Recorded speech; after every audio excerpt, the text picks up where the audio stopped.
Hey guys, tonight we begin with something interesting. So before you get comfortable, take a moment to like the video and subscribe, but only if you genuinely enjoy what I do here. And let me know in the comments where you're retuning in from and what time it is for you. It's always fascinating to see who is joining us from around the world. Now, dim the lights, maybe turn on a fan for that soft background hum, and let us ease into tonight's journey together. Congratulations, you wake up in 1325. No phone, no apps, just a goat, a letter, and a matchmaker named Marjorie. Dating in the Middle Ages wasn't romantic. It was risky. Love potions could poison you. It just might put you to sleep. Sneeze at the altar meant a cursed marriage. And if your lover died suddenly, they might come back to haunt you. Tonight, let me take you back to a world of whispered love letters, strange flirting rituals, and ghostly goodbyes. A story so boring. Imagine waking up in a world where the word dating doesn't even exist. There are no flowers sent with emojis, no awkward first coffees, no ghosting, no swiping, just rules. For the noble class, marriage was a tool, a way to secure land, build alliances, produce heirs. Two families would meet, often with lawyers, priests, or property records in hand, and they'd discuss terms. How much land would come with the bride? Would the groom's family pay a dowry? What if the bride was infertile? Was her family honest? Were there any whispers of scandal in her bloodline? These were not romantic questions, These were the building blocks of feudal society, If a duke's daughter fell in love with a stable boy, it was considered not romantic, but dangerous, scandalous. Troubadours would arrive, spinning tales of forbidden affection, of hearts torn by duty, of kisses imagined but never given. For peasants, courtship was practical. It meant finding someone strong enough to survive winter, dependable enough to help raise livestock, and humble enough not to start trouble with the lord of the manor. There were moments of joy, of course, dancing at harvest festivals, flirting over apples at the market, sharing a mug of ale at the tavern. These were medieval dating apps, minus the screen. These songs weren't meant to reflect reality. They were fantasy, set to lute music, designed to entertain the court if you were really lucky. They didn't smell like old cheese, and they didn't hit you. But for many, love was a luxury, something you read about, not something you lived. And give nobility a taste of something they weren't allowed to pursue. Love did exist, It just had to sneak through the cracks, an act of rebellion. Love could topple kingdoms, start wars, or worse, upset the church. A stolen glance in the marketplace, a favor dropped into a lover's hand, a poem left unsigned, slipped between the pages of a psalter, layers of them, stitched into law, soaked into scripture, whispered into your ear by your parents, your priest, your king. It wasn't about marriage. In fact, it often existed outside of it, sometimes even deliberately in defiance of it. It was a kind of emotional play, acted out in whispers and gestures. A noble lady and a knight might begin a romantic relationship that involved absolutely no physical contact, just longing, yearning. The idea of love, consummated, unfulfilled, but desperately alive. This is the world of love in the Middle Ages. Equal parts ritual, repression, and raw desire hidden beneath thick layers of wool and etiquette. The very concept of love was slippery in medieval Europe. It didn't always mean what we think it means. Marriage was not a spontaneous act. It was negotiated, like a business deal. And yet, in this tightly wound world, young people found moments of rebellion, tiny sparks of passion that flickered behind the walls of castles or across muddy village roads. They called it courtly love, an ideal that was equal parts fantasy and frustration. These relationships were often documented in poetry and song, passed around noble courts like firelight on a cold winter night. Even among the lower classes, love was often tangled in obligation. Still, choices were limited. You married who your parents told you to, or who your village allowed. Okay. If you were lucky, you liked them. Okay. And for women, the stakes were always higher. A woman's value was often tied to her chastity, her purity before marriage. A rumor could ruin her. A kiss could cost her everything. Even being seen walking alone with a man could damage her prospects. In some regions, a woman who lost her virginity before marriage could be shunned, or worse, punished by law.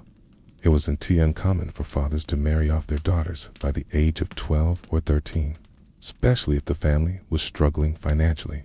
And yes, as disturbing as it sounds, this was considered normal in many parts of medieval Europe. A girl who bled could breed. That was the grim calculation. But even within these suffocating structures, humans found ways to feel something. But if you turn your back to it, it follows you. A glance across the church pew, a flower placed secretly on a windowsill, a night spent talking under the stars before being dragged apart at dawn. These moments weren't supposed to happen, and maybe that's why they mattered more. They were fragile and stolen and utterly human. Stories of people trying to feel something genuine in a world that told them not to. There's an old medieval proverb that goes, "It was both more innocent and more dangerous than we can imagine." Love is like a shadow. The more you chase it, the further it flees. But there were signs behind bedroom doors and dreams that someone, somewhere, loved you despite the rules, despite the bloodlines, despite the silence. Perhaps that's how people in those times viewed love. It's a mysterious force, too slippery to catch, too dangerous to hold, but still impossible to ignore. Dating, as we might think of it, was considered deeply suspicious. In muddiest fields, the human heart still thumped under layers of linen and law. Any expression of romantic or sexual desire outside the confines of holy matrimony was labeled as sin. Lust was a gateway to hell. Romance, if it led to physical indulgence, was a corruption of the soul. The church, of course, had opinions, many of them.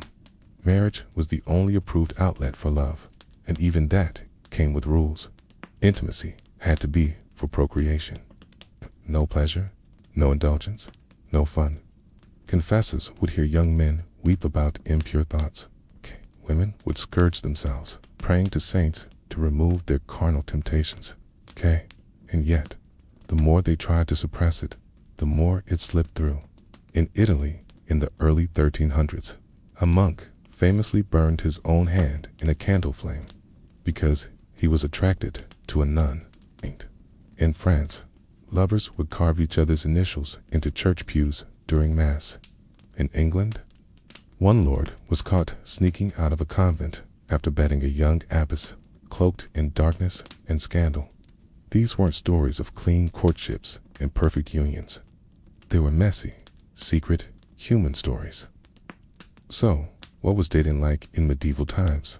It was almost invisible, hidden in poetry, coded in gestures, protected by secrecy, suffocated by tradition. There were no dinners by candlelight, but there were letters, folded carefully, ink smeared by nervous hands. There were no awkward goodnight kisses. Medieval love wasn't built to last, but it was built to haunt. And maybe that's why we're still thinking about it, centuries later, because even in the coldest stone castles, forbidden love and secret courtships, somewhere behind a cathedral wall, a candle flickers. The scent of beeswax hangs in the stone air. Footsteps echo quietly, careful, cautious, rehearsed. Two figures meet in the shadow of a staircase. They don't speak, they don't touch. For a moment, the weight of the entire world slips away. And the one built of whispers, stolen glances, and trembling hands in the dark. This is medieval romance. Not the kind in royal marriage contracts, but the forbidden kind. The kind that had to hide in silence. In the medieval world, love wasn't supposed to be secret. It was supposed to be public, formal, and approved by church and family alike. But the heart, as it often does, had other plans. There were two worlds operating at once in medieval society. The one built of laws, dogmas, and customs. This was the world of forbidden love. They always do. The church condemned it. Nobles tried to crush it. But lovers, real, raw, desperate lovers, they found cracks in the walls. If he's caught, he might lose his position, or his life. After all, many noble daughters were considered the property of their family until marriage. If a girl became pregnant out of wedlock, the consequences were brutal. Okay? She could be whipped in public, branded, banished. The man might disappear into another village, never facing punishment at all. There were coded songs, special flowers with secret meanings, carved initials hidden inside tree bark. K, violet meant modesty. A rose could mean love or lust. A broken stalk might signal heartbreak. Any affection that threatened a family's alliance, inheritance, or social standing could not be tolerated. Take, for instance, courtly love, a strange poetic phenomenon that flourished in medieval France and later spread across Europe. It was a cultural game where knights pledged their loyalty not to their wives, but to other noble women, unattainable ones, often already married. They would serve them, adore them, write verses for them, suffer for them.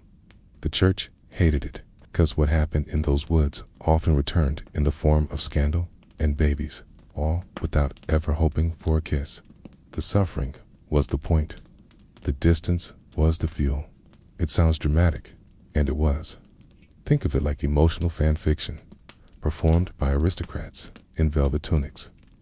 But the boy, illiterate and superstitious, thought it was a curse. He buried it and never returned. She died waiting, okay? But there were also real physical affairs, the kind that got people exiled, imprisoned, or worse, because love outside the sanctioned lines wasn't just scandalous, it was political. In Italy, lovers often used go-betweens, older women, midwives, or servants who delivered notes or gifts between households. In Spain, women would lower baskets from their balconies at night, and their lovers would fill them with letters, small carved objects, or poems written on scraps of cloth. She sees him during morning drills in the courtyard, watches the sun catch in his chainmail. They begin to talk. He slips her a note during a feast. One night, he risks climbing a trellis to her chamber window. It's quiet, it's reckless, it's intoxicating. Imagine a young lady in waiting, falling in love with a knight. And it's dangerous. If she's caught, she could be sent to a convent or married off to a cruel old nobleman in another province. Up to wrist didn't stop people. It never does. In the countryside, peasants had more freedom, but their love stories weren't free of danger either. So couples got creative. They met in barns at night, behind churches during feast days, in forest thick with the smell of moss and mud. In one medieval German folktale, a young woman left her lover a sprig of rosemary, a symbol of remembrance.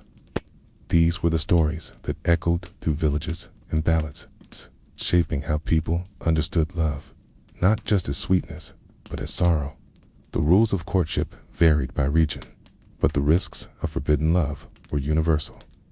In England, there were rituals around May Day, a time when villagers danced, drank, and sometimes slipped into the woods in pairs. There were also tales of monks and nuns who broke their vows in the name of love. In Chartres, Say, and Abelard became infamous for their tragic affair. Hay was a brilliant philosopher, she a gifted student. It was remembered beautifully. She waits for years, but he returns only to find her married to someone else. What follows is bloodshed, betrayal, and heartbreak. But also poetry so raw it still stirs the soul, even in translation. Their love burned so bright it scandalized the entire academic world. When she became pregnant, her family had him castrated. She was sent to a convent. They never married, but they exchanged passionate letters for years, letters that are still read today. It was rebellion, to love someone against your parents' wishes, against your class, your gender, your religion. That was a small war, a war of the heart. There are records of peasant couples who lived together as husband and wife without any legal recognition, bound only by mutual love and the quiet acceptance of their village. Forbidden love was often punished cruelly, but sometimes, in medieval Icelandic sagas, there is a story of two star-crossed lovers, a warrior named Jarden and a girl named Gudrun. He leaves to seek fortune abroad. Imagine them, two people trembling in the dark, trying to hold on to something they were never allowed to have. Not all forbidden loves ended in tragedy, though. Some couples ran away. Some eloped under false names. Some convinced their families with clever tricks, faking wealth, forging letters, bribing priests. Far from the royal scandals and noble intrigue, there were the peasants, ordinary people living hard lives in small huts, where the only crown they ever touched was made of sweat and dirt. Not just because it was rare, but because it was fragile, always one step away from collapse. Others simply waited for years for someone to die, for the right moment, for fate was still a beating heart, hungry, hopeful, foolish. Maybe that's where these lovers live now, in the whispers between stones, in the dust behind altar rails, in the yellowed pages of forgotten books. A girl with her skirts muddied from the dairy path, a boy hauling buckets of water past the market stalls. These were not glamorous moments, but they were shared, and in a world where time and tenderness were scarce, shared moments mattered. And all this, for what? For a smile, for a night, for a lifetime that wasn't promised. In the world of medieval Europe, loving the wrong person wasn't just inconvenient, okay? And yet, people fought it again and again, because deep beneath the laws and chains and relics, okay? Maybe that's what made forbidden love so powerful. They say, when you tell a secret in a cathedral, the walls keep it forever. So next time you see a medieval tapestry, or hear an old chant, or walk beneath the vaulted ceiling of a Gothic church, because sometimes that's the only kind of love that feels real. Love among the peasants. Not everyone lived in castles. Not every romance unfolded in the shadow of a cathedral. Yet even here, among muddy roads and hay-filled beds, love still found its way in. It wasn't polished, it wasn't poetic, but it was real. And maybe, in a quiet, resilient sort of way, it was even more meaningful. In medieval villages, love didn't begin with candlelit dinners or secret serenades. It often began in the fields. Two farmhands bent over the same row of barley. The seasons dictated everything. Spring was for sowing, summer was for working, autumn was for harvest, and winter was for courting. When the fields slept under frost and the nights grew long, people had time to talk, time to huddle near the fire, time to fall in love. Village festivals were key.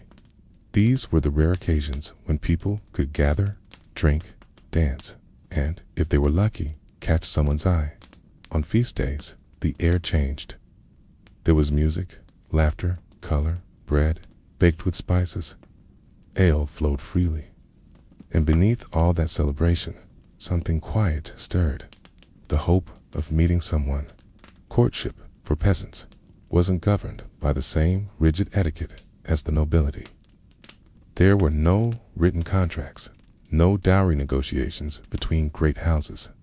But that didn't mean it was free of rules. Every village had its unspoken customs, little rituals passed down like heirlooms. For example, in some parts of Europe, a young man might give a girl a carved spoon. It sounds quaint, but it wasn't always innocent. Sometimes it led to pregnancies, sometimes to forced marriages, sometimes to lifelong partnerships that began in whispered midnight conversations under a shared blanket of hay. She accepted it. It meant she was open to a relationship. If she returned it, it was a gentle no. Was she strong enough to bear children? These were the real questions. Love, if it came, was a bonus. In other places, gifts of cloth, ribbons, or even animal teeth were used to signal interest. There are letters, rare, since many were illiterate, where husbands promised to return after war, or where wives describe their loneliness during plague years. They speak of longing, of betrayal, of joy, and sometimes of nothing more than watching someone walk barefoot through a field of frost and knowing you followed them anywhere. Strange to us now, but these tokens carried weight, especially when you had so little to give. New hands found each other beneath the oak tree by the river, but it was no less real. It lived in the warmth of a shared cloak, in the bruised fingers that still reached out for another, in the lullabies sung to children born in cottages, not castles. If they liked each other, they'd make it official. Not, they'd quietly part ways. It was practical and surprisingly modern. But once the church caught wind, they tried to stamp it out. Of course, people kept doing it anyway, because peasants didn't always follow the rules. They followed their needs. No promises of kingdoms, no fanfare. It's two souls, side by side, carving love from the cold ground they called home, and flirting. It wasn't subtle. There were games, physical, playful, sometimes even crude.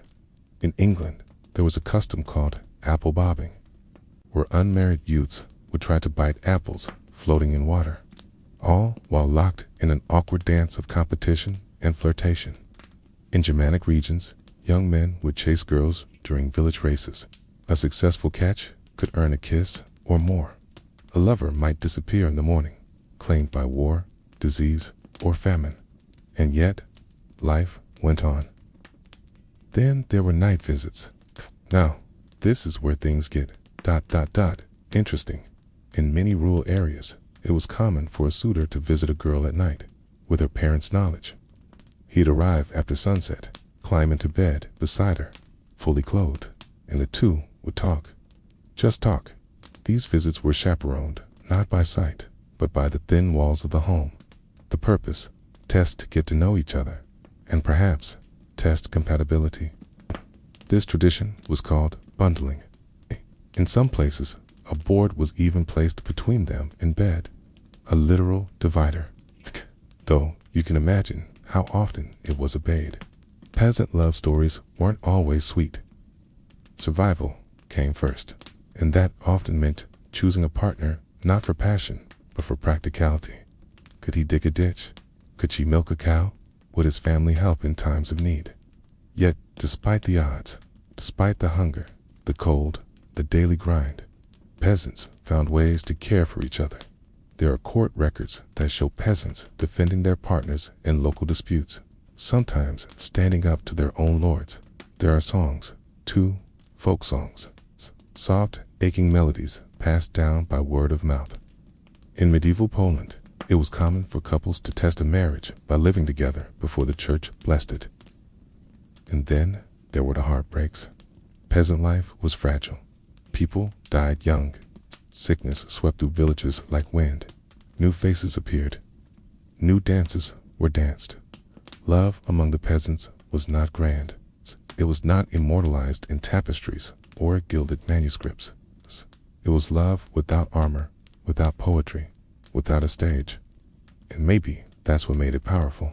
So as you lie here, letting sleep carry you, imagine them, two villagers under a harvest moon, hands rough but gentle, hearts small but steady, marriage markets and dowries. Now imagine standing in a marketplace, not one filled with apples or wool, but people. Girls with ribbons in their hair, boys who try to look taller than they are, mothers squinting with critical eyes, fathers crossing their arms like castle gates. You're not here to buy bread or barter for eggs. You're here to find a spouse, or be found. This was the quiet reality behind many medieval marriages. It could be land, livestock, coins, cloth, or even tools. If she came from peasantry, it might be a single cow, or a loom, or nothing at all, in which case, marriage itself became nearly impossible. She was a vessel, not just for children, but for alliances, a political chess piece to be moved across Europe for the benefit of bloodlines and crowns. To make her appealing, her family would often scramble to gather a large dowry, one that could catch the attention of a wealthy suitor, preferably one with a title. Were you known for your modesty? Could you sell? Was your skin pale? Did your family have enemies? Even your reputation was part of the deal. In some cases, it included a servant or a promise of labor. Age, appearance, and fertility were openly discussed. Fathers haggled like traitors. Mothers whispered and watched, romantic as it is, to imagine love blooming by candlelight or growing under stars. The truth was colder and far more transactional. The actual marriage might not occur until puberty, but the legal agreement could be signed long before. Love, in this case, was irrelevant. The child's future was sealed in ink before she ever knew what it meant. Others might promise to help build the new couple a home. Occasionally, the bride herself would work off her dowry, laboring in the groom's fields or living with his family as a sort of domestic apprentice. In reality, many women never saw their dowries again. They vanished into the husband's estate, absorbed by his lands, or passed to his sons. Marriage was often a market, and dowries were the price tag. Let's start with what a dowry really meant. In its simplest form, a dowry was the property or money a bride's family gave to the groom's family as part of the marriage arrangement. They may not have chosen the marriage, but they grew into it, shared hard winters, raised children side by side, grieved together when the harvest failed. And slowly, something that looked like love grew, not from passion, but from survival, from proximity, from time. One 14th century record from the Low Countries mentions a girl who disguised herself as a boy for 3 years, just to avoid a forced marriage arranged by her father. The girl came from a wealthy or noble house. Her dowry might include entire villages. For noble families, a daughter was rarely seen as an individual. The dowry had a second purpose: security. If the husband died or abandoned his wife, the dowry was meant to protect her. In theory, if the marriage failed, there was little hope of getting it back. Now, imagine being a young girl in this system. Your entire worth boiled down to what your parents could offer, not just in money, but in rumors. And for many, the marriage market wasn't just a metaphor, it was literal. In parts of medieval England and France, large gatherings were held where unmarried women were presented, sometimes paraded, and families would negotiate right there in the square. It wasn't always cruel, but it was rarely kind.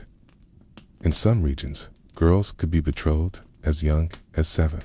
Among peasants, things were slightly different, but not always better. Without wealth or titles, many peasant families simply couldn't offer a dowry, so they got creative. Some would offer a share of future crops. If a girl had no dowry and no prospects, her family might send her to a convent. Not out of piety, but out of desperation. Some girls resisted. They ran away, joined traveling performers, hid in other villages under assumed names. But those were rare stories. Most followed the path laid out for them. And yet, even within these grim mechanics, there were moments of tenderness. Sometimes, the boy and girl had known each other since childhood. There's an old proverb from the German countryside: love comes after the cow has been milked and the shoes mended. In other words, romance was something you earned through endurance, not affection. The dowry system also led to darker things. Women, especially wealthy ones, became targets. In Italy, there were cases of women being kidnapped specifically for their dowries. In France, older noblemen courted teenage girls not for their beauty, but for the fertile land attached to their names. It was absorbed into the husband's estate. But if the man died first, the widow often had to fight for every coin. Some begged the church for intervention. Others took their cases to the courts, though justice came slowly, if at all. It was meant to compensate her parents for losing a worker in the household. In some ways, this system gave the woman more value, but it also emphasized her as property, bought and transferred. It would remain that way for centuries, shaping marriages, shaping families, and shaping the lives of millions of women who who never had a choice in the matter. Okay? And in England, widows were sometimes forced to remarry their late husband's relatives to keep the dowry in the family. If the woman died, the dowry was rarely returned. Not with a kiss, but with a bargain. Some communities allowed for trial marriages where couples lived together before any exchange of dowry was so-called chastity belt, a symbol of medieval control, fear, and obsession with purity. It probably never existed, at least not the way we imagine. But like many things from the Middle Ages, the truth is quieter and stranger.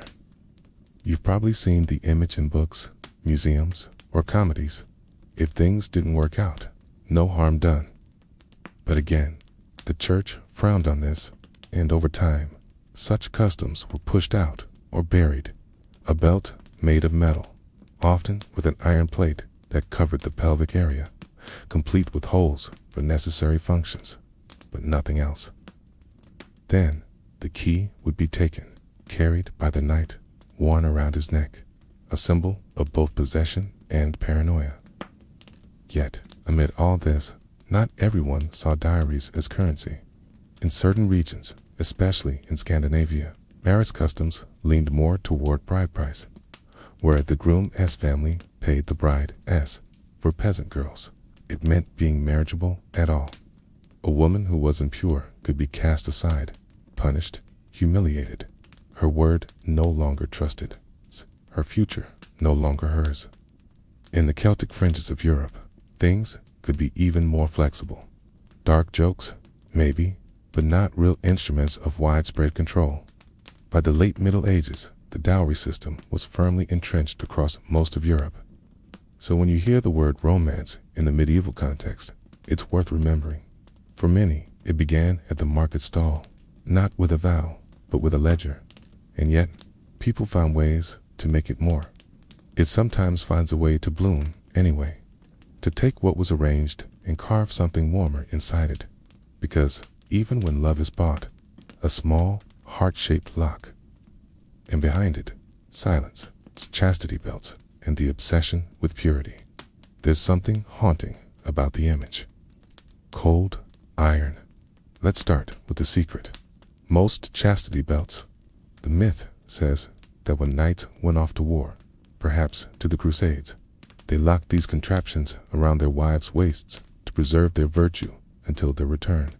Sounds grim and theatrical, and very medieval. But reality has a different tone. The obsession with purity in the Middle Ages was absolutely real. And for women especially, it ruled their lives like an invisible chain.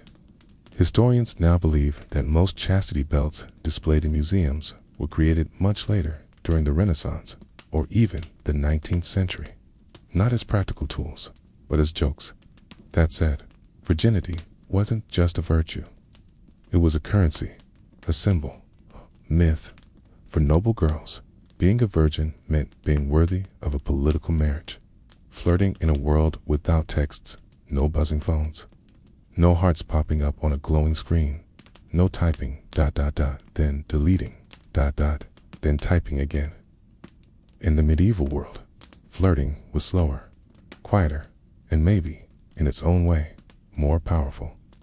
Because when words weren't instant and privacy was scarce, every glance, every gesture, every touch of the hand meant something.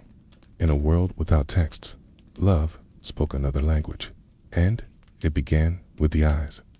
The medieval gaze was no casual thing. Lingered, deliberately, if a woman looked a man in the eye, especially in a noble court, it could mean more than 1,000 emojis. A knight might write a verse praising a lady's eyes or her hair, never her body. That was too forward, and he'd send it anonymously through a servant. The lady replied with a poem of her own. The game had begun. But if she sent no reply, the silence could mean rejection. Or it could mean she was simply watching to see how far he'd go. Eye contact was dangerous. It could stir rumors, cite desire, or start a war. Sometimes it did all three. In castles and manors, flirtation was a dance, choreographed through glances stolen across banquet tables, hands brushed beneath linen napkins, phrases loaded with double meaning. It was a game of subtext, restraint, and unspoken thrill. The fewer the words, the stronger the pulse. For nobles, this slow flirtation often took the form of poetry, a hand on the small of the back during a dance. The movement required them to weave between each other, coming closer and closer, their bodies nearly touching, then drifting apart. No words were needed. The motion said enough. Touch was rare, so rare it made hearts race when it happened. Among the lower classes, things were less poetic, but just as meaningful. Not just any flower, a bluebell for constancy, a daisy for innocence, a red poppy for wild passion. Every petal was a message, coded through folklore and local tradition.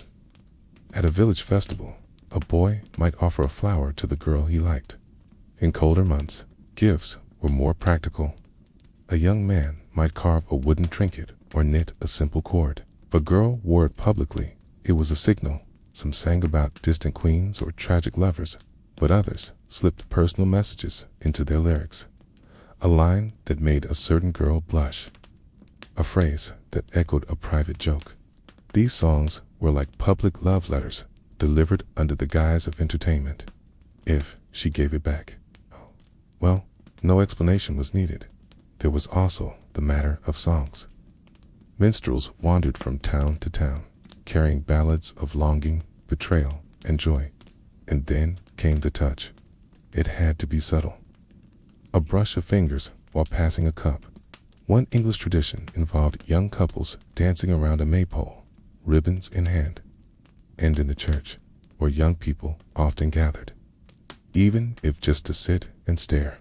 Flirtation could be as quiet as two people kneeling beside each other, sharing the same pew, turning pages in unison, knowing full well they weren't praying for the same things. In some villages, flirtation involved teasing. A girl might accidentally spill water on a boy. A boy might challenge her to a game of strength or speed. To call someone by their given name in public was intimate. It meant closeness. So when someone used a nickname, especially one only the two of you shared, it was a secret stitched into sound. These playful acts masked deeper feelings. After all, if she laughed, it meant she didn't mind the attention. Even names were used, like petals, dropped softly, slowly. But what happened when words failed? Geography, or class, or family, made speaking impossible. A certain motion meant, "I'm watching you." Another meant, "Meet me after the feast." Entire guides were written explaining the silent language of the fan. That's when flirtation turned visual. A boy who found one had to decode it, usually with the help of an older sister or a clever friend. There are records of noble women using fans to signal interest, covering their mouth, tilting the fan just so, glancing from behind the folds. To flirt in riddles, to speak in shadows, to write in metaphor, to give someone a mirror meant, "I want you to see yourself the way I see you." It was a gift of admiration and desire. In rural areas, girls used embroidery. They'd stitch secret messages into handkerchiefs, then drop them by accident. A man who flirted with a noble's daughter could be flogged, jailed, or worse. Even a harmless crush could spiral into scandal if seen by the wrong eyes. Villages lit only by moonlight, where superstition filled the silence. Dreams became a kind of flirting all their own. Couples whispered them by firelight, shared them behind barns, used them as excuses to see each other again. Of course, there were mirrors. Not the silvered glass we know today, but polished bronze or obsidian. A rare luxury, but not all flirting was innocent. There was no screen to hide behind. No typing and deleting. Presence. Mystery. Just you and them, and the quiet ache of wanting. Sometimes it came with danger. In certain regions, a woman who smiled too openly or laughed too loudly could be accused of immodesty, so lovers learned to be careful. One medieval poem from Provence goes like this: "I saw you in the winter light. Your hair was gold, your lips were white. I dared not touch, I dared not stay, but in your shadow I'll always play. No names, no details, just feeling soft, warm, dangerous. And then, there were the dreams. Some people believed that if you dreamed of someone 3 nights in a row, it meant they were dreaming of you too. Do you dream of me? Only when the stars forget to sleep. Even the stars were flirtatious in the Middle Ages. So, as you drift off tonight, perhaps thinking of someone you once loved, or someone you might love still, imagine this world. A world where every glance held a secret. Every word was chosen with care. Every small gesture carried weight. Because in the end, flirting isn't about grand gestures. It's about attention. Hey, and in the medieval world, mystery was everything. Love spells and medieval superstition. The wind rustles through the trees. Somewhere, in a candlelit cottage, tucked between the woods and the fields, a woman stirs herbs into a pot. Not for soup, not for healing, but for love. In the quiet corners of the medieval world, far from cathedrals and courtrooms, magic was not a spectacle. It was whispered, woven, hidden between the pages of old books, passed down from mother to daughter, healer to apprentice. 'Cause in a world where love could be dictated by class, dowry, or law, superstition offered something else. Hope, control, a way to steer the heart even when the odds said no. And love. Love was one of the oldest spells of all. In Italy, girls would bake cakes with special herbs, basil, rosemary, or vervain, and give them to the one they wanted. The idea was simple. If they ate it willingly, they'd be bound to you, body and soul. If they refused it, the charm was broken. Though the church condemned magic as heresy, people still believed in it, desperately. Love spells were common, simple, sometimes foolish, sometimes dark, but always human. A woman would take a strand of her own hair, or sometimes her lover's, and tie it into a small bundle with thread. She'd brush her hair while gazing into the water, reciting a verse no one else was allowed to hear. It was said that if done on midsummer's morning, she'd see the face of her future husband reflected in the pool. As she did, she'd whisper the person's name 3 times. The dolls were wrapped in red thread and buried under moonlight. If the man tried to leave her afterward, illness would follow him. Not for harm, but for love. Because when your parents chose your husband and your heart belonged to someone else, little magic felt like mercy. A twisted ankle, a fever, a streak of bad luck, until he returned. These were hidden in pouches, worn under clothing, close to the skin. Some would collect soil from where the girl had walked, mix it with wine, and drink it while reciting a charm. Others, more ambitious, tried to summon spirits of the air, elemental beings who could influence dreams or plant ideas in a lover's mind. If placed under a lover's bed, it was said to stir desire, or even fever. Then she'd tuck the knot beneath her pillow and sleep with it for 3 nights. If she dreamed of the person, it meant the spell had taken root. One of the oldest love charms involved, not magic. Their spells used food. Parts of France and Germany, women carried small amulets made from bones, teeth, or even dried flowers. Then there were wishing wells and sacred springs. A girl might walk to the edge of a forest well at dawn, carrying a mirror and a comb. Sometimes it worked. Sometimes it didn't. But that wasn't the point. The spell itself was an act of longing. A prayer dressed up in flowers and rhyme. Of course, not all spells were innocent. There were tales of binding magic, where a woman would sew 2 dolls together, one representing herself, the other her beloved. Were these stories real? Who knows? But they were believed, and in that belief, they had power. The church called it witchcraft, evil, pagan, but people still visited hedge, witches, and wise women in secret. Men had their own rituals too. Knight might wear a lady's ribbon beneath his armor, not just as a token of affection, but for luck. But the most powerful magic was still the dream.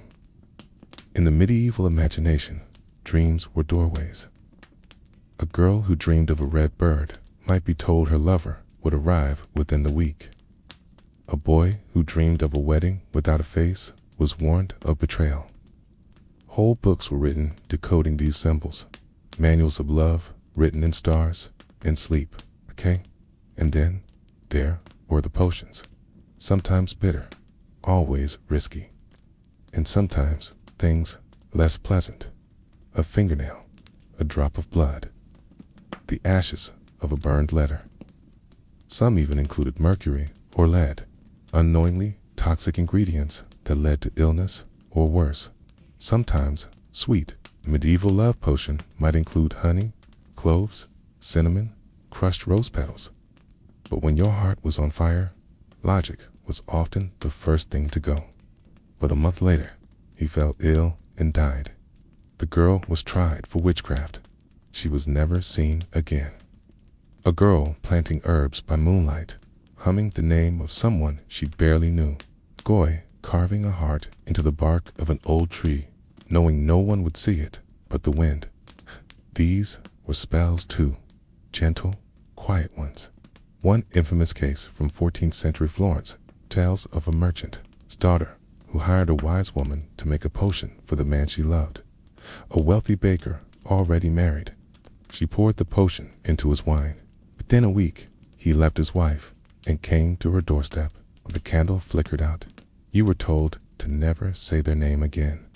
The woman mixing petals and sugar into wine, whispering a name she could not say aloud. The dreamer, the desperate, the quiet-hearted magician, hoping the wind might carry her wish. It wasn't science, it wasn't divine, but it gave people closure. Still, the stories didn't stop others from trying, because love, even doomed, even dangerous, was worth the risk. And some spells weren't cast with words at all, they were cast with hope. There were also charms of forgetting. One charm instructed the heartbroken to write the name of their lost love on a strip of linen, tie it to a rock, and throw it into a river. As the cloth unraveled in the current, it was said the pain would begin to fade. For those whose love was unreturned, magic offered healing. Another ritual involved staring into a mirror by candlelight and speaking aloud all the reasons you had to move on. And sometimes that's the most powerful spell of all. So tonight, as you lie beneath your own sky, far from the fields and forests of medieval Europe, imagine them. The girl with her secret bundle of rosemary in hair. The boy writing names in the dirt with a stick. Not witches, not devils, people, longing, reaching, loving, because no matter the age, no matter the cost, the heart has always been a little bit magical. Medieval weddings, rituals, feasts, and first nights. The candles are lit, the bread is baked. The animals are quiet tonight, as if they too understand that something sacred is about to begin. Two souls, bound not just by affection or arrangement, but by a ritual older than memory. This is a medieval wedding. But forget the white dress. Forget diamond rings and choreographed dances. In the medieval world, marriage was not just a celebration. It was a contract, a legal bond, a spiritual right. And sometimes, a couple could marry simply by exchanging vows in front of witnesses, often at the door of the church rather than inside it. This was called verba de presenti, words of the present. Once spoken, the two were married in the eyes of God and law. A performance, equal parts pageantry, duty, and ancient superstition. Okay? And whether you were a king or a carpenter's daughter, your wedding day mattered. Let's begin with the basics. For much of the Middle Ages, a wedding did not require a priest, a church, or even a ceremony. These could involve prayers, charms, or the sharing of symbolic items. Bread for prosperity, salt for protection, honey for sweetness in the years ahead. But of course, most people wanted more than words. So over time, customs grew. It was a physical symbol of union, tying the knot, quite literally. And for many, this was the moment that felt real. It's the moment when two lives twisted together like the threads in the cloth that bound them, flourished. In some areas, this walk was symbolic, walking into the community together as one unit. The entire village might attend, not out of courtesy, but because everyone's hands would be needed. Carts were decorated with ribbons, tables were dragged into open courtyards, chickens were slaughtered, bread was kneaded and shaped with initials. Ale flowed from barrels. If times were lean, there would still be something, even if it was just coarse rye bread, pickled vegetables, and warm cider. Music, often just a flute, a drum, and a reedy voice, filled the air, took on shape and spectacle. Among peasants, weddings were local, communal events. One such tradition involved guests trying to steal the bride's shoes. If successful, the thief would be blessed with luck and love. Jokes were made, songs were sung. Sometimes, the guests even threw nuts or grain into the bed for fertility. The couple might be given a cup of spiced wine, encouraged to kiss before everyone, and then, they were left alone. A signed statement, or even a piece of bloodstained linen, might be presented the next day as proof. It sounds invasive, and it was, but the pressure remained, because a marriage that wasn't consummated could be annulled, which meant lost dowries, broken alliances, and public scandal. But it was also a tool to protect property, inheritance, and reputation. If the groom caught them, he'd win the upper hand in the marriage, or so the stories claimed. But for others, it was tender, a shared relief. It's the first quiet moment after days of chaos. Marriage was not a dream, it was a job, but in its best form, it was a partnership, a shared yoke, a daily, dusty kind of love. Two people, nervous and young, breathing beside each other in a bed of straw or linen, waiting for dawn. A curious custom said to confuse evil spirits that might be lurking nearby, jealous or vengeful.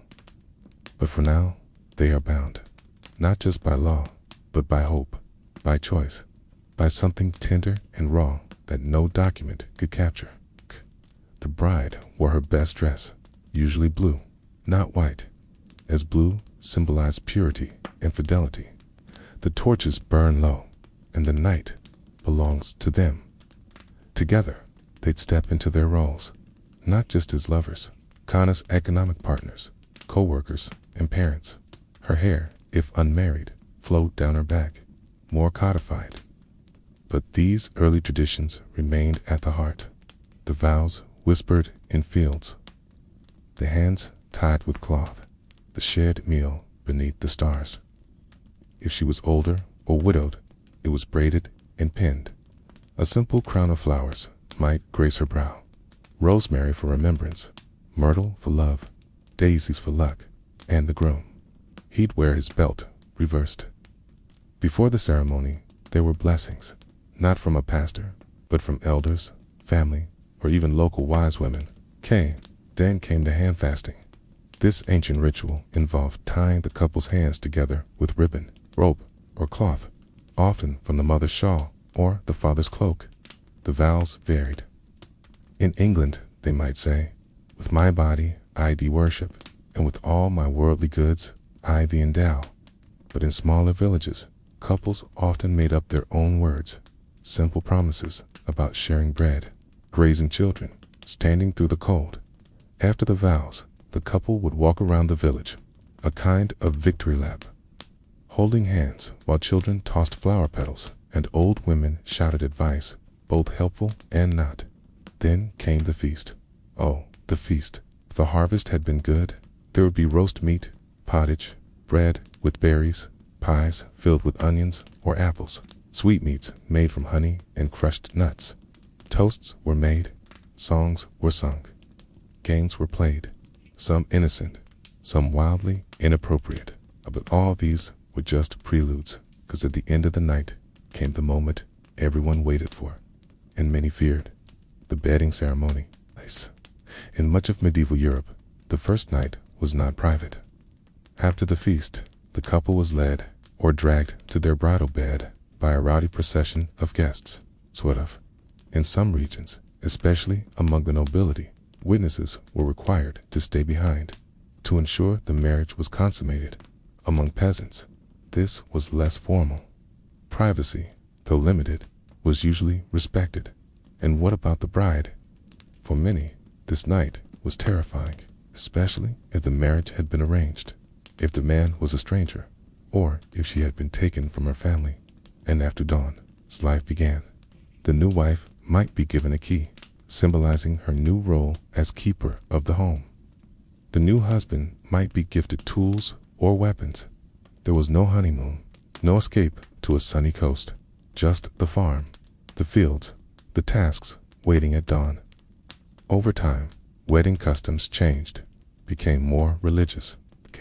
So as you rest now, drifting through the edges of your own memories and imaginings, picture them. The couple sitting beneath a tree after the feast. Her fingers still smell of rosemary. His shirt is stained with cider. They don't know what the future holds. And as the stars blink above their quiet village, the music fades. Forbidden love and secret affairs. Some loves were written in the open, sealed with rings, blessed by priests, toasted with ale under starlit feasts. But others were written in whispers, hidden between chapel walls, scribbled in the margins of borrowed books, or stitched into the hems of linen cloaks. The kind of love that dared not speak its name, yet bloomed in shadow anyway. This is the story of forbidden love in the medieval world. Even in an age ruled by duty, dowry, and doctrine, people loved who they weren't supposed to love, quietly, fiercely, and at great cost. Not every heart followed the rules, and not every soul could forget its longing simply because society said no. Let's begin with The Noblewoman and the Knight, a classic tale, but rooted in truth. In many courts across Europe, a lady of high birth might find herself drawn to one of the armored men who served her family. He wasn't her social equal, He had no lands, no title, and certainly no right to dream of her. They spoke in riddles, danced at arm's length, and touched only in dreams. Whether or not they ever crossed the line, well, that was between them and the moon. But he saw her, not as a bargaining chip or an air producer, but as a person, and that, sometimes, was enough. These relationships were immortalized in courtly loved poetry, especially in France and Italy. Tales of unattainable women, yearning nights, and kisses stolen under the eyes of God, impunishable. In some places, they were grounds for excommunication. In others, worse, but not all forbidden loves were poetic. She pretends to be buying candles when she passes his window each morning. He leaves a folded note in her apron when she isn't looking. No words, just a drawing of two birds flying toward each other. One day, he doesn't appear. She waits and waits. But no one says why. Rendezvous happened in cloisters, under cloaks, or in candlelit libraries, where eyes could barely see, but hearts knew where to look. They were discovered by a monk who had come to pray. Instead, he witnessed love, trembling, breathless, forbidden. The wife was sent to a convent. The man disappeared. The monk wrote of it in his diary. They sinned, yes, but with a tenderness I could not help but envy. Some were desperate, others dangerous, something real. One monk wrote in a marginal note, I looked upon Brother Elias and felt the ache of Eve. It never has. In towns and villages, clergy were expected to remain celibate, untouched by lust, devoted only to God. But human nature rarely obeyed vows. There are records of priests who kept secret lovers, even fathering children in silence. But sometimes suspicion stirred. There are court records of women accused of unholy intimacy, of sharing a bed with unnatural affection. A servant could be dismissed, punished, or worse, and yet they found ways. A glance while pouring wine. A smile held just a heartbeat too long. A finger brushing the edge of a sleeve. Maybe it was never delivered. Maybe it was burned. But someone wrote it. started new lives in new towns where no one asked too many questions. Someone felt it. The punishment ranged from exile to public shaming. But still, these bonds endured. Okay. There are love poems between women, written in Latin and Old French, hidden in manuscripts and later translated to sound platonic. One monk in 12th century England was found with over a dozen letters from a woman who referred to herself only as your Eve. In noble courts, marriages were made for power, not passion. And still, people loved in defiance of it. They risked reputation, livelihood, their very souls.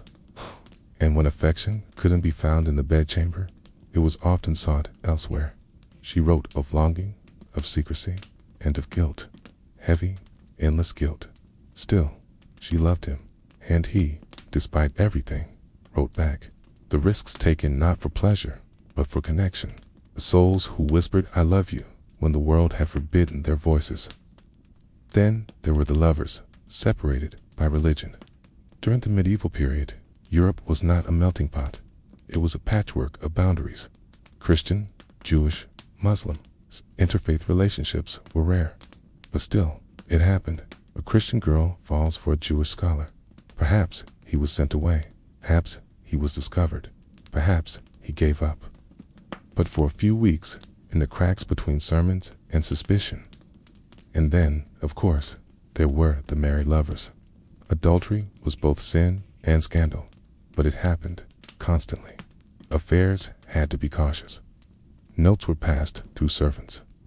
In 14th century Avignon, a merchant's wife was caught meeting her lover in the bell tower of a cathedral.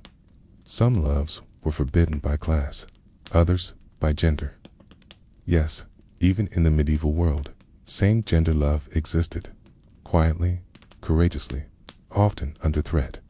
Two women living as companions might go unnoticed, especially if they were widows or wealthy enough to live alone. And men, in monasteries, among cloistered walls, feelings sometimes bloomed. A shared scripture, a hand on the shoulder too long. We may never know the full stories. Most were buried, deliberately, violently, but they existed. Love doesn't care for boundaries. Perhaps the most tragic forbidden loves were those tied to servitude. A noble master falls for his servant, or vice versa. But to love across such a divide was dangerous. One letter, preserved in faded ink from a 15th century estate, reads, "I would rather serve in your house forever than be free in the arms of another." It's unsigned. So much of medieval life was controlled by the church, by law, by custom. Why? Because the heart doesn't ask for permission. It simply leans toward what feels true, toward who makes the world feel less cruel. Some of these loves ended in tragedy, others in silence. Few, a very lucky few, found a way to endure. They fled together, disguised themselves, and even if they were forgotten by history, they weren't forgotten by each other. So now, as your thoughts drift like soft ships across a sleepy ocean, think of them, the glances across candlelight, the trembling hands in hidden gardens. They didn't need blessings or permission or approval. They just needed a moment, a place, a heart that answered back. Celibacy, courtship, and the monastic life, a heavy wooden door closes behind you. The air shifts, cooler, quieter, no chatter, no footsteps, just the faint echo of distant bells and the soft rustling of robes. You've stepped into a monastery, a world apart. Here, celibacy isn't just a rule, it's a way of life. And in monasteries, nunneries, and abbeys across Europe, thousands of men and women chose, or were chosen, to take vows of chastity, obedience, and poverty. Okay? The medieval church held enormous sway over how people lived, loved, and related to their own bodies. But even in these sacred walls, the heart still whispered.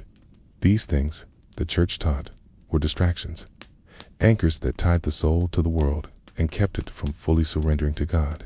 In a time of war, famine, and uncertainty, this life offered structure, clarity, and peace. Daughters, too difficult to marry off, or without a dowry, were sent to convents, but once inside, it was hard to leave.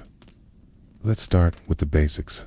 To become a monk or nun meant giving up marriage, sex, and romantic attachments entirely. And for some, it was a true calling, a deep desire to serve, to study, to pray in silence and simplicity. But for others, it was not so much a choice as an expectation.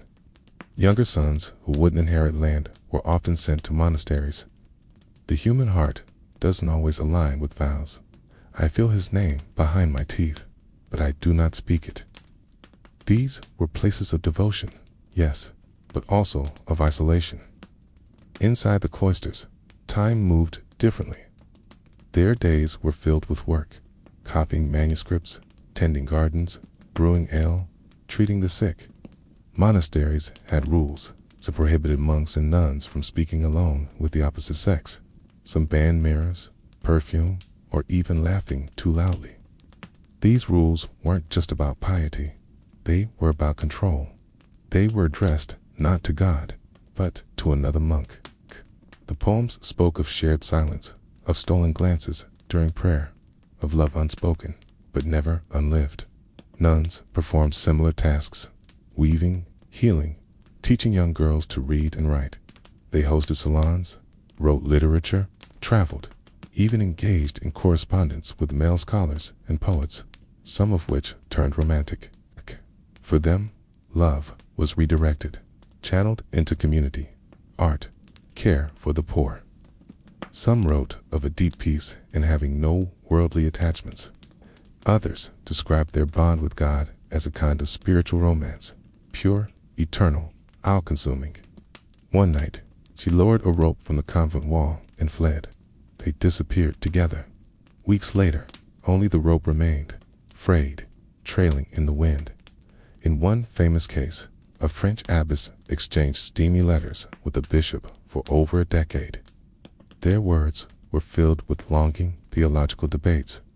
A nun could attempt to escape, though she'd likely be hunted, shamed, or even imprisoned.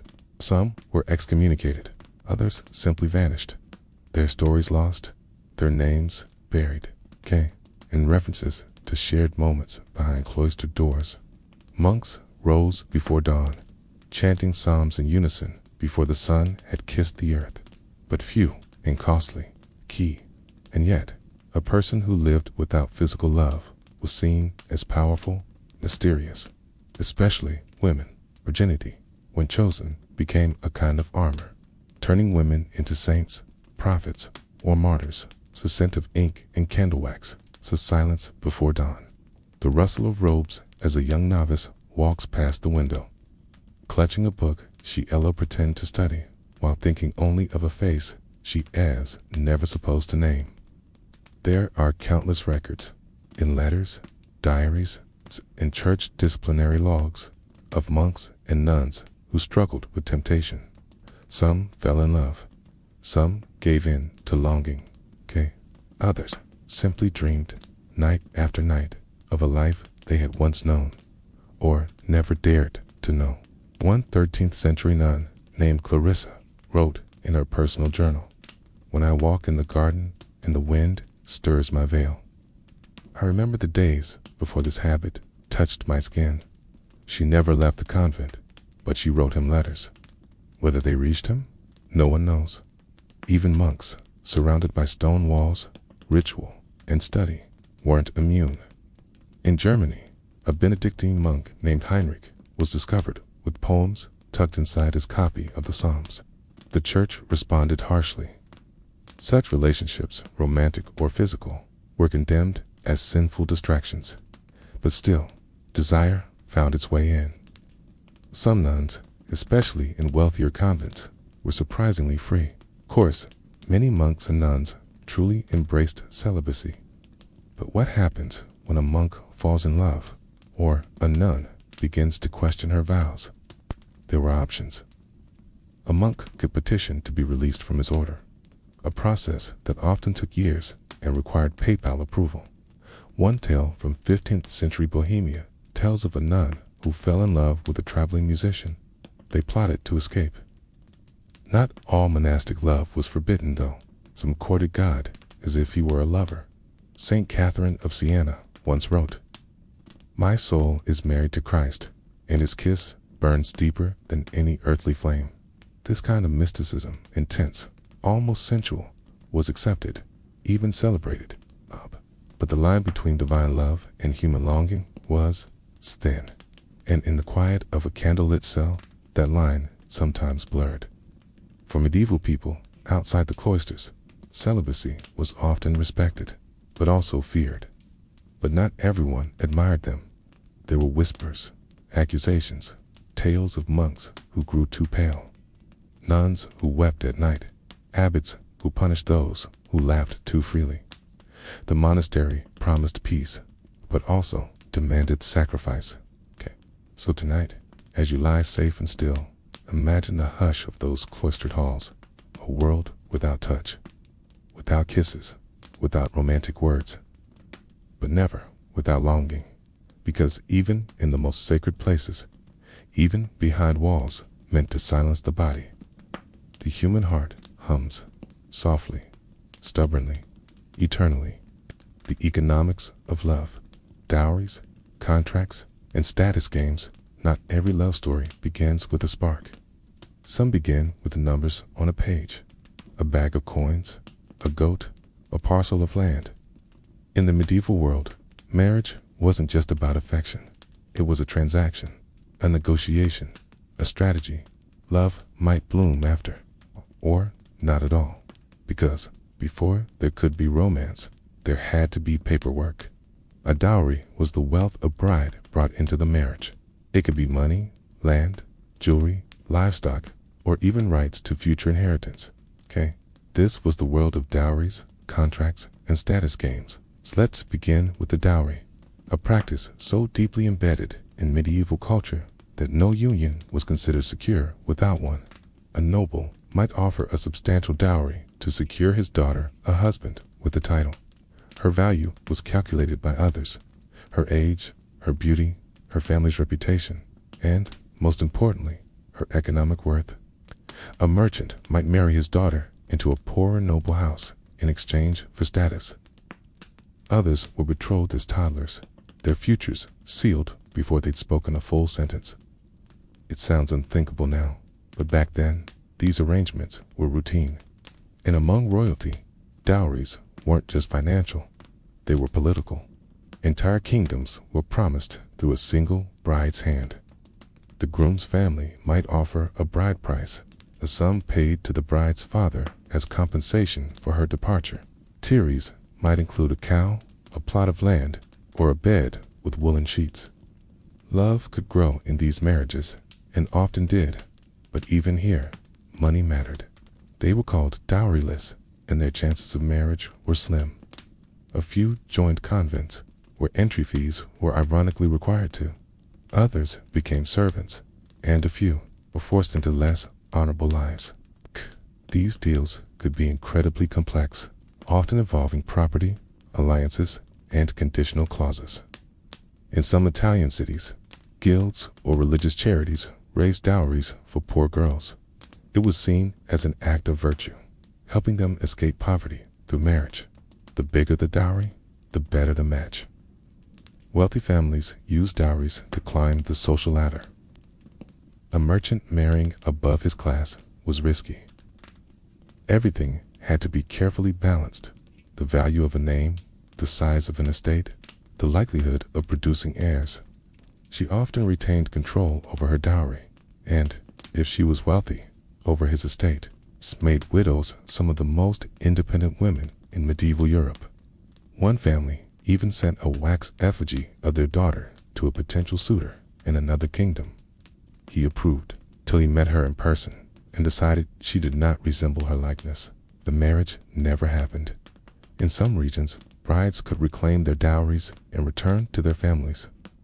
A noblewoman in 13th century France famously sued her in-laws after her husband died and they refused to return her dowry.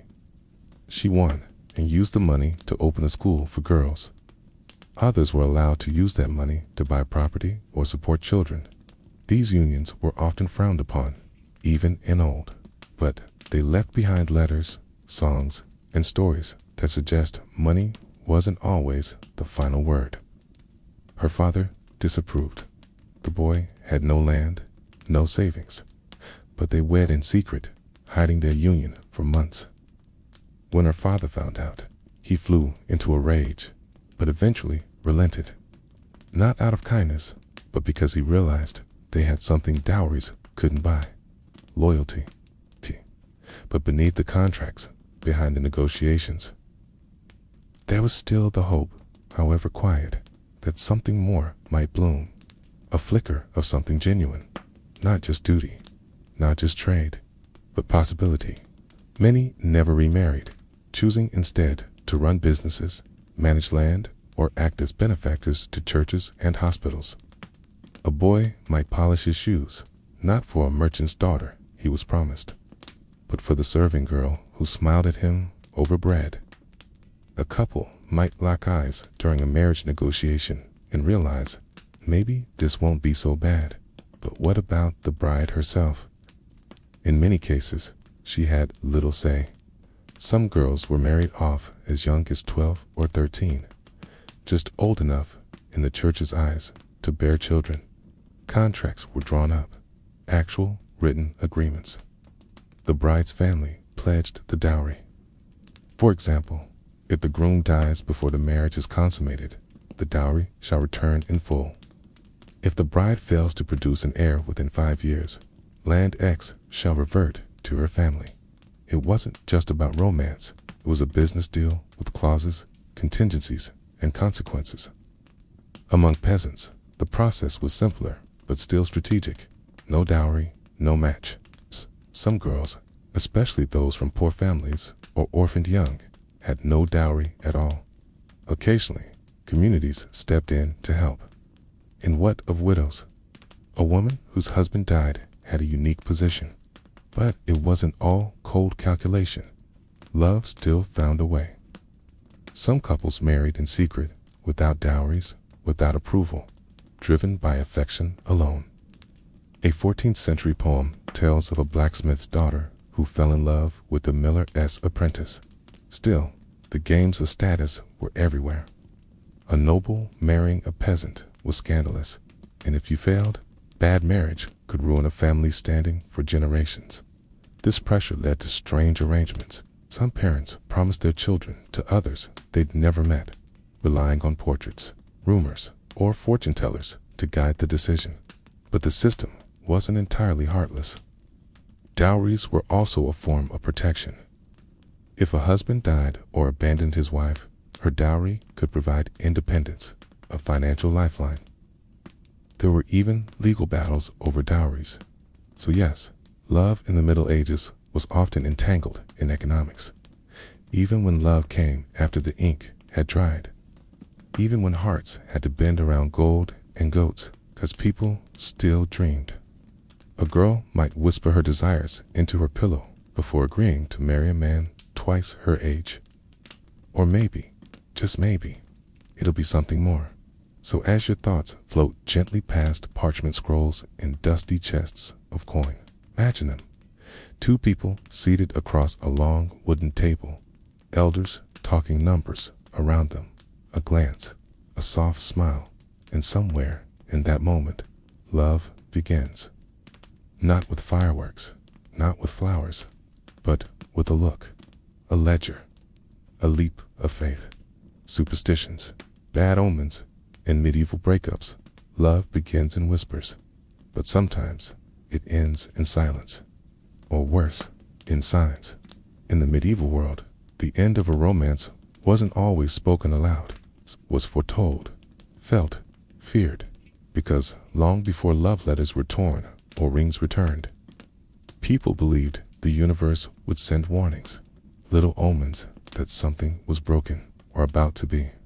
A black cat crossing your path, a raven circling your roof at dusk, a bridal veil falling before the wedding, a dream of teeth falling out. These weren't just superstitions. They were signals, hints that your love was cursed or ending, or perhaps never meant to begin. Let's start with the superstitions that haunted medieval lovers. If a couple dropped bread while breaking it together, it was believed their union would crack like the crust. If a candle flickered and died during a shared meal, it meant the relationship would fade before the next harvest. And if a woman sneezed during her betrothal ceremony, God help her. More ominous signs included seeing a white owl at night before your wedding, hearing wolves howl outside your bedroom the night before your vows, spilling salt on a lover's hand, especially if it wasn't tea, immediately thrown over the shoulder. And dreams were loaded. The church rarely granted divorce, but it sometimes allowed annulment. Reasons had to be extreme: non-consummation, consanguinity, or spiritual commitments made before the marriage. To dream of drowning meant emotional ruin, and to see your beloved fall from a tower was a sign of betrayal. To dream of your wedding but never see the groom's face, especially when love was slipping away.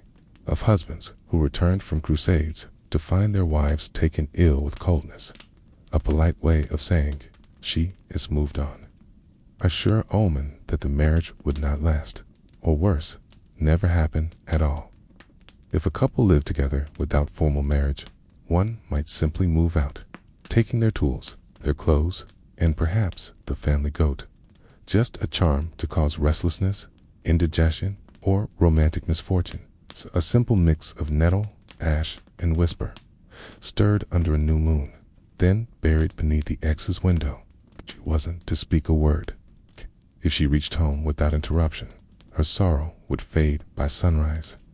These informal unions could end without ceremony, but not without scandal. Villagers whispered, accusations flew, reputations suffered. It sounds strange now, but in a world governed by unseen forces, angels, demons, stars, people sought meaning in everything. But when the omens turned real, when suspicion became fact, that's when the true unraveling began. Breakups in medieval times weren't called that. I wept in the pew and said it was the incense. There was no term for ghosting, no idea of taking a break, but relationships still fractured. Lovers still parted, and when they did, the consequences could be far more severe than just a broken heart. Among the nobility, an official separation often required church intervention, especially if the couple was married. A monk might chant prayers each morning with his brethren and still wonder, just before sleep, if she kept the ribbon he gave her. She was caught, flogged, and exiled. La Villa planted rosemary on her doorstep, not for remembrance, but for warning. They spoke through a hedge, never touching. When he left for the university, he promised to write. She never received a letter, but she returned every evening for 7 years. But sometimes, couples just quietly drifted apart, or fell apart violently. There are tales of noble women locked away in towers after confessing to adultery, knights sent to foreign lands in disgrace.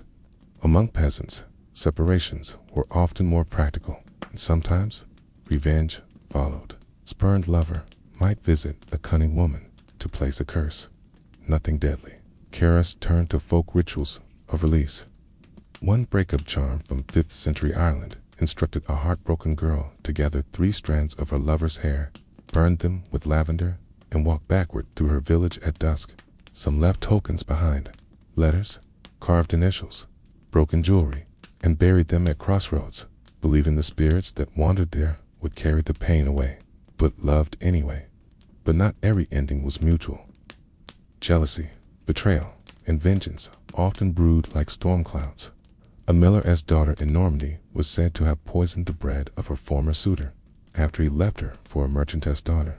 Yet for every tale of vengeance, there was another of quiet, aching resignation. A nun wrote in her journal of a love she never confessed. I saw him once more in the chapel, years later. He did not recognize me. Some endings were private, carried like secrets to the grave. Others echoed for generations, turned into songs, poems, or cautionary tales. But perhaps the saddest were the ones that never truly ended. Relationships dissolved by distance, duty, or silence, but not by feeling. A woman might live a lifetime with another man, raising children, tending land, and still remember the boy who gave her a pressed violet on Midsummer's Eve. And what of those who could never even begin? Lovers kept apart by class, by family, by law. One couple, a servant girl and a young scholar, used to meet at the edge of the orchard each dusk. She died unmarried. The orchard is gone now. But the story remains, scribbled in the margin of a 14th century ledger, beside the words, "She waited." And maybe that's the truest heartbreak of all. Not being left, but being unwritten. So, as you drift now, soft and heavy in your own quiet night, let these stories settle around you like fallen petals. The signs, the warnings. The lovers who knew it wouldn't last. Because even in a world ruled by fate and superstition, people still took the risk. They still opened their hearts. And when those hearts broke, they still sang, still prayed, still remembered. Matchmakers, love potions, and strange medieval dating customs in a world without Tinder, dating apps, or speed dating events at local taverns. How exactly did medieval people find love? The answer is through a mix of cunning, chance, potions, and persuasion. Sometimes all at once. This is the curious world of matchmakers, love potions, and bizarre dating customs that shaped how people in the Middle Ages navigated the tricky terrain of romance. Let's begin with the matchmakers, the quiet power players of love. In many medieval towns and villages, especially in Jewish and Muslim communities, matchmakers were respected professionals. These weren't just nosy neighbors or meddling aunts. They were paid, trained, and trusted to help find suitable matches. But occasionally, the couple clicked, and when they didn't, well, the matchmaker would try again. For a fee, of course. They'd ask about your birth year, your family standing, your temperament, even the shape of your nose. Yes, nose shapes mattered. They'd then compare charts, consult local gossip, and arrange a meeting, usually chaperoned, heavily scripted, and steeped in awkward silences. Some matchmakers used folk astrology, believing that certain star alignments predicted compatibility. Others consulted saints through prayer, dreams, or divination. One Italian matchmaker reportedly kept a pet rooster she used to peck at scraps of cloth marked with illegible names. Whichever it pecked first was destiny. But not everyone could afford a matchmaker. That's where the homemade solutions came in, and that meant love potions. Yes, real ones, brewed in kitchens, sold at markets, whispered about in alleyways. Love potions weren't just the stuff of fairy tales, okay? In medieval herbal manuals, recipes were scattered between treatments for gout and directions for catching a mole. Some common ingredients included rose petals, honey ground, amber goat's milk, and sometimes the only thing they stirred was indigestion. Love stones, magnet rings, canned even bits of unicorn horn were said to attract affection. Others walked naked backward around the church at midnight, hoping to summon a vision, or a ghost, bat's wing, or ashes of a dove's feather. And yes, some potions were more intimate. Let us just say that bodily fluids occasionally found their way into the brew. The medieval heart was nothing if not desperate. These concoctions were slipped into wine, smeared onto bread, or given as blessing herbs. Sometimes they worked. Sometimes they caused hallucinations. In German villages, a man might signal his interest by carving a wooden spoon and gifting it to a woman. She accepted. They were unofficially engaged. A dropped handkerchief was not always an accident. It might have been an invitation. She used it to stir another man's stew. Well, that was that. There were also amulets, stones worn around the neck or sewn into clothing. They dropped tokens. They whispered over bubbling brews. Not because they were foolish, but because they hoped.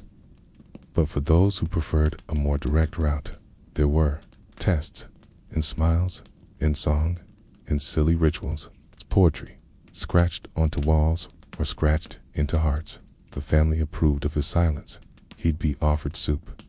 It sounds scandalous, but it was monitored closely by families and seen as a way for potential couples to talk, and only talk, before marriage. Not, he was asked to leave, sleepless and shamed. In some regions, a young woman might place a sprig of thyme under her pillow on St. Agnes Eve, hoping to dream of her future husband. Then there were love riddles, clever little verses exchanged in courtships to test wit and charm. For example, I am not gold, but treasured still. I bind the hearts I do not fill. What am I? Answer, a promise. Courtship customs also varied widely depending on region and class. In England, flirting tokens were common. These included gloves, ribbons, and even garters, which could be exchanged in subtle acts of courtship. One of the strangest customs came from the Alpine regions, where a suitor had to sit beside the woman's parents by the fire for several nights, saying nothing. In parts of Wales, there was bundling, a courtship practice where two unmarried young people would lie in bed together, fully clothed, sometimes with a wooden plank between them. Yet, despite the creativity, the potions, and the plans, love was never guaranteed. Sometimes the potion failed. Sometimes the matchmaker got it wrong. Sometimes the dream of the future husband turned out to be a neighbor's goat. But still, people tried. They carved spoons. Even in a world ruled by strict customs, people found ways to signal desire.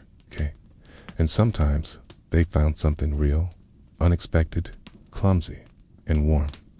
So now, as you rest beneath your own blankets, no bundling board between you and the quiet of sleep. Picture them, a boy holding a carved spoon behind his back, heart pounding like a drum, a girl sipping from a strange tasting wine and wondering if the stars had finally aligned. A matchmaker scribbling to names in chalk, hoping just once for a story that ends in joy. Because even then, in the flickering torchlight of history, people looked for love in the strangest places, and sometimes they actually found it. Love letters, symbols, and medieval relationship advice, long before smartphones buzzed with late-night messages, before emojis and heart reacts, and you up. Texts, there were quills, wax seals, and parchment.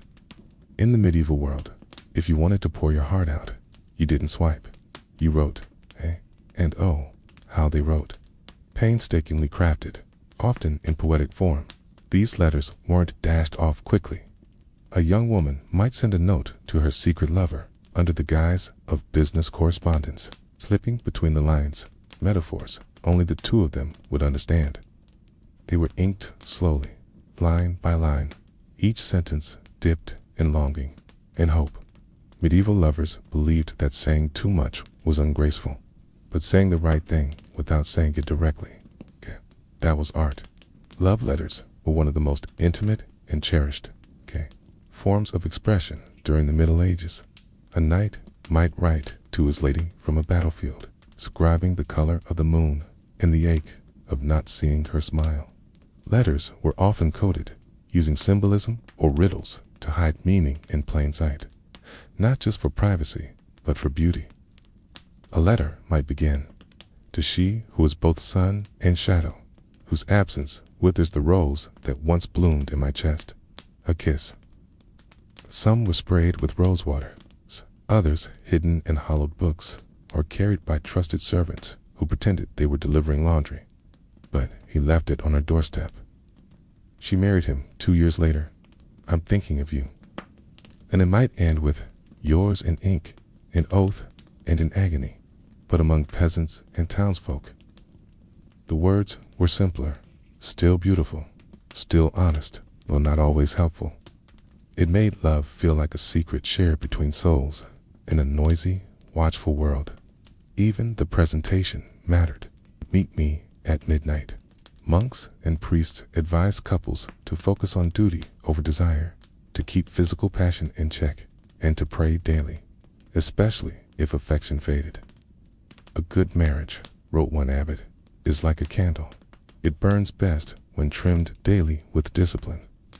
Letters were folded delicately, often tied with ribbon or sealed with wax, marked by a crest, a symbol, or, in rare cases, among the nobility, love letters were part of the courtly tradition, elegant, stylized, and almost theatrical.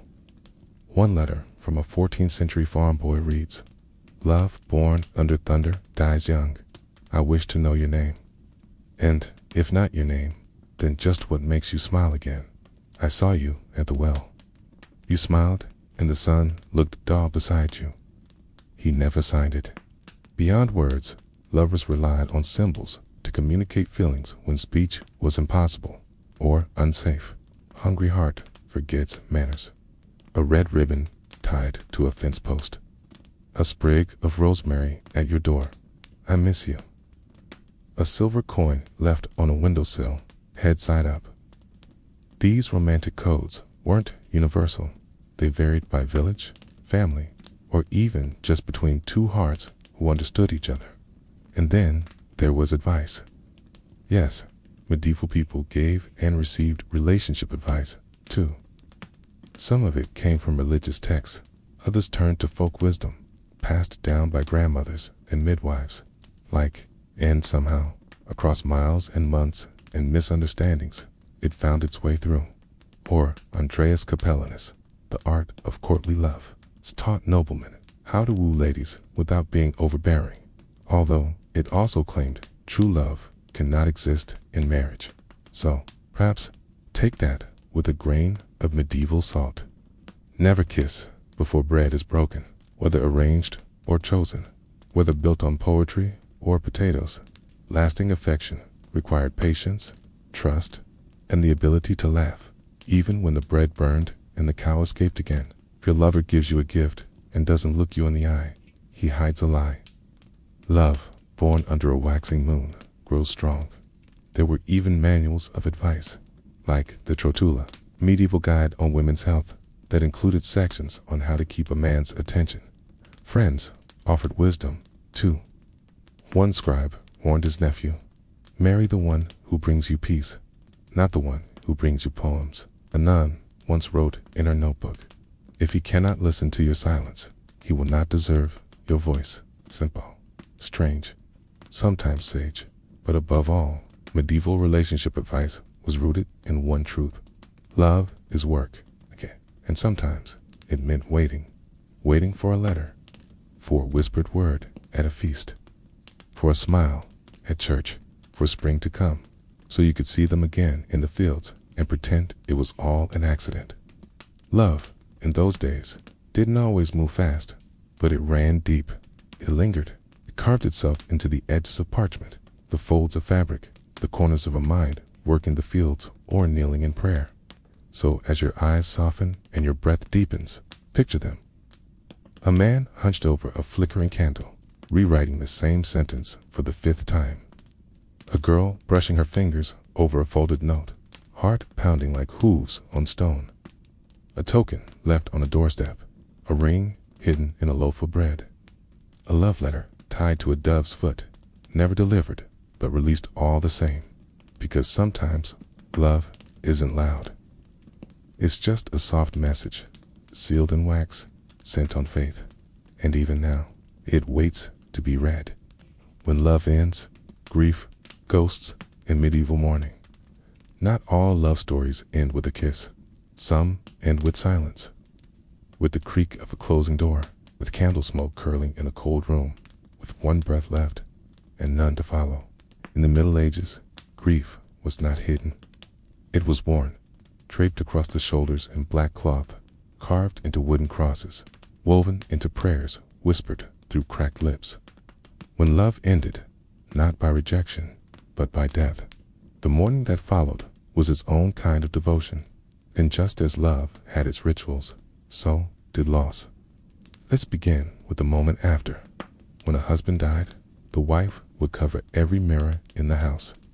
Instead, there were songs, laments, soft, aching ballads sung over graves and fireplaces. One Breton widow is said to have sung to her husband's grave every night for 40 years. No one knew the words. She never missed a night. Then, one day, she didn't come. She'd remove her jewelry, let her hair fall unbound, and wear only black, sometimes for the rest of her life. If a wife passed first, her husband might wear a scrap of her clothing under his tunic, stitched close to his heart. Some would never remarry. Others would, but only after placing a lock of her hair beneath the pillow of his new bride. A quiet, haunting gesture of remembrance. It echoed. Grief, back then, was slow. There were no grief counselors, no therapy sessions. Names were carved into trees, sung into lullabies, or whispered into dying embers. Lovers made pacts. If I go first, wait for me under the moonlight. If you go first, I'll find you in the bell tower. Others kept their beloved's clothes folded in chests, never touched, never aired, until they crumbled like dust, like hope, like time itself. But the heart doesn't always follow the rules of the church. Okay. On the 8th, he whispered, you will marry, but not love again, and that is enough. They say the earth where she stood still blooms earlier each spring, and then there were ghosts among nobles. Poets were hired to compose elegies, poems that praised the dead while quietly confessing the living's refusal to forget. These poems were often sung at twilight feasts, when wine flowed and grief softened into music. They drank poisons brewed from nightshade and foxglove. They leaped from towers, hand in hand. They ran into the sea at dawn, leaving only footprints, and a legend, in the medieval imagination. Love didn't end with death.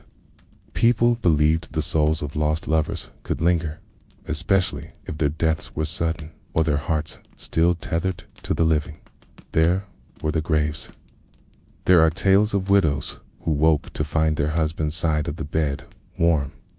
They became known as the lovers of Mantua. No one knows who they were, only that they chose eternity together. Some were buried with tokens, rings, letters, locks of hair, a spoon carved long ago, of men who swore they smelled their wife's perfume in a field they hadn't visited in years. She'd sit by the fire with her spindle, humming the tune he once whistled as he repaired the roof. A man might raise his daughter alone, combing her hair the way his wife used to, humming songs he barely remembered learning. Ghost stories weren't always frightening. Many were quiet, even comforting. A noblewoman in 13th century Spain claimed her dead betrothed visited her in dreams for 7 nights, standing silently at the foot of her bed. She wed a merchant the next spring. She bore children, but she never let anyone sleep on the left side of the bed. Some tried to hold on longer. Locks of hair were tucked into lockets, and they meant it. Grief turned ordinary people into pilgrims of memory. Some walked barefoot for miles to light candles at the shrines of saints, asking for visions, forgiveness, or just one more dream. The church, for its part, urged the grieving to let go, to pray, to move forward, especially when love is unfinished.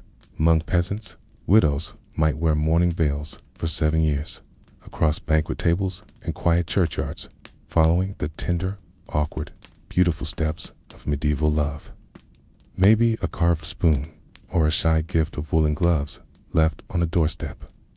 In slow, careful gestures, in bold confessions and secret touches, in matchmaking disasters and hopeful dreams scribbled on parchment. From there, love moved forward, or sideways, through rules and rituals, through dowries and dances, letters and longing. But there were also acts of rebellion. Some lovers, forbidden to be together in life, chose death as their union. Such stories were rare, but they weren't forgotten. They became warning tales, but also romantic ones, reminders that love, when strong enough, could defy even mortality. Of course, not all mourning was tragic. Some was quiet, lifelong. A woman might never remarry, not out of sadness, but because she already had what she needed, memory, they'd go on, dead, without love, never without love.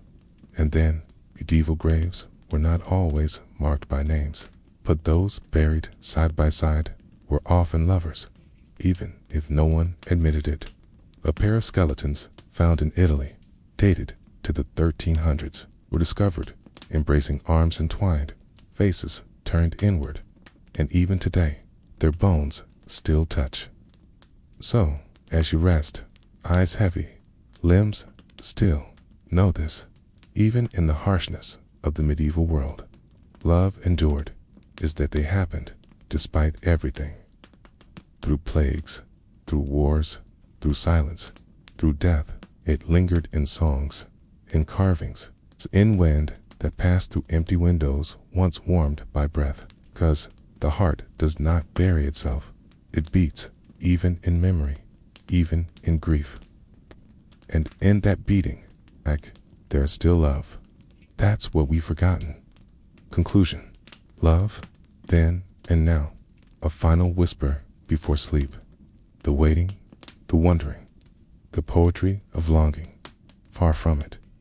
So now, with your head nestled against the pillow and the shadows stretched long across your room, come to the end, not of the story, but of the journey. We've wandered through candlelit halls and mossy thatched cottages. It began with a glance across the village square, or a whispered rumor over ale. We saw how romance bloomed, not in fireworks, but in firelight. And we saw how love, once lit, did not always last. We traveled through heartbreak, through quiet endings, signaled by omens, through tears muffled in cloisters, through love potions that never worked, through grief, through mourning, through lovers buried side by side beneath stone and ivy, or separated forever by class, by duty, by death. Yet still, somehow, love endured. That's the strange thing about the past. It changes costumes and customs, but the hearts beneath the armor, they've always beat the same. In truth, the medieval world wasn't so far from ours. They too longed for closeness. Too told stories at night. They too had crushes and flings, dramatic breakups and quiet reconciliations. They too wondered, do they like me back? Should I send another letter? Will I ever see them again? And they too carried love, sometimes openly, sometimes secretly, across fields, through winters, and into old age. What makes their stories beautiful, despite war, despite poverty, despite arranged marriages, plagues, superstition, and shame, they still loved. Sometimes foolishly, sometimes blindly, but always bravely. Because love in the Middle Ages wasn't convenient. It wasn't algorithmic. It was difficult, risky, often dangerous. Well, that made it sacred. And maybe, in our world of swipes and texts, of instant connection and endless options, we've lost a little of the patience. The Middle Ages didn't have perfect love, but they knew love. The kind that survives silence, that grows in glances, that lingers long after the candles have gone out. So now, as the room softens into stillness and your eyelids begin to flutter, let their stories stay with you just a little longer. Imagine a night writing by torchlight, each word slow, each thought tender. A girl placing a flower behind her ear, hoping he'll notice. A couple wrapped in winter furs, sharing soup, not words. A widow sitting alone by the fire, smiling at a memory only she remembers. And now, imagine yourself there too, walking down a cobbled path in twilight, hearing distant music, smelling bread, feeling something warm and ancient and true blooming quietly in your chest. Because love, real love, doesn't live in grand gestures. It lives in soft moments, like in stolen glances, in the quiet space between two breaths shared under the same roof, centuries apart. So, close your eyes now. You've wandered far. Let the past wrap around you like a woolen blanket. Let the old stories hum like lullabies beneath your thoughts. And as sleep takes you, gently, slowly, deeply, remember, even in the coldest castles. Even on the loneliest hillsides, even after the longest winters, someone always loved someone. And that, dear listener, is how history truly lives on. Good night, sleep well, can may love, in all its strange, quiet forms, find you gently in your dreams.